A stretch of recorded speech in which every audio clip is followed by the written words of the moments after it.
I was digging through boxes in the attic, looking for old stuff, when I hit the mother lode. It was a box that had been taped up for years. I don't think I had ever opened it, until now.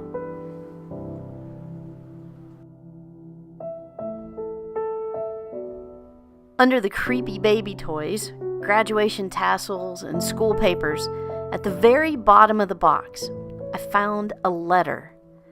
Even though I probably hadn't seen it in over 30 years, I knew immediately what it was.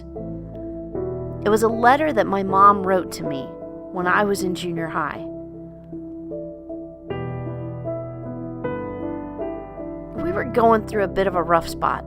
Nothing serious, just growing pains that we didn't always handle well. You should know that my mom has been gone for 7 years, so finding this now, while I have a junior high daughter of my own, well, I'd like to share it with you. But I think the only way I can do that is with a cheesy voiceover Lifetime movie moment. So bear with me.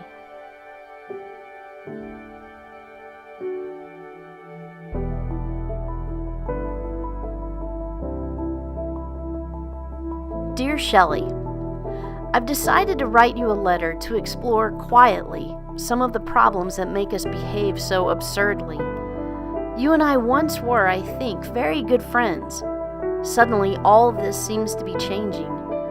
It seems sometimes when I ask you questions or require something of you, you drop a screen compared to which the Iron Curtain is mosquito netting. Now this is, I know, a perfectly normal phase of your development. I guess and hope we will be friends again when you are done molting. And I suppose we will be friends sooner if I can only be fair to you, and much harder, honest with myself. Our struggle is not a simple matter of my coping with your problems. It's your problems encountering mine. You desperately long for independence. Protection and guidance, once so reassuring, are now sometimes intolerable. For years, you needed to know that whatever happened, Mama would take care of you. Now, above all, you need to know you can take care of yourself. You repel, sometimes savagely, my offers of help. Maybe it's the way I go about it. You also rebel when asked to help me, sometimes. Most of that is my fault. It's the way I ask, I guess. Consciously, I rejoice in your progress. But I guess unconsciously, I fear every step as a step away from me and your dad. While you needed me, I was important. But it seems as I see you standing, walking, and running on your own, my stature is diminished. Perhaps that is why when you try to spurt forward, I trip you in mean little ways. At 13, you're a blossom ready to bloom. At 40, I'm shedding petals. Maybe the friction between us is partly a matter of your growing up tensions, encountering my growing old ones. I hope our arguments haven't been very damaging, just explosions and they're over. Far more serious is my hatefulness to you at times. Then later I listen to you fuss back at me and I hear myself. Please don't be like me in that respect, and sincerely pray for me that the Lord will help me control my temper and my tongue. Please, Shelley, our time together is precious. It's possible that you'll be leaving home in about 5 years, and Chris in 2. I know that you're struggling with a huge problem. Growing up. Well, me too. It seems we're both wandering through an Alice in Wonderland landscape.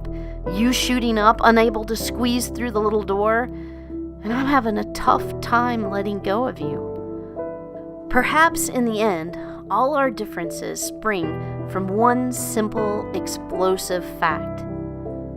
The future is yours and your brother's. I've brought both of you up, and still am, I guess. Loved you, nurtured you, and battled with you when necessary, and I suppose when battle wasn't necessary. But I did and do all of this so that you might take my place, and Chris, your dad's. It's hard not to burn fingers when you pass a torch. So let's try to be careful, both of us, all of us. I love you and pray for you, Chris, and your dad each day. Now you remember to pray for us too, okay? Love always, Mom. What an amazing Mother's Day present.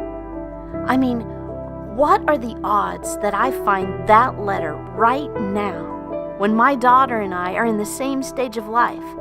I didn't even know that box was up there. And to read that from the other side, standing in my mother's shoes, incredible. And guess who packed that box over 20 years ago just to get it out of her house? My mom. She put that letter in there. She taped the box shut. Maybe she knew I'd find it someday, at just the right time. I like to think that. Whatever happens or can happen has already happened before. God makes the same thing happen again and again.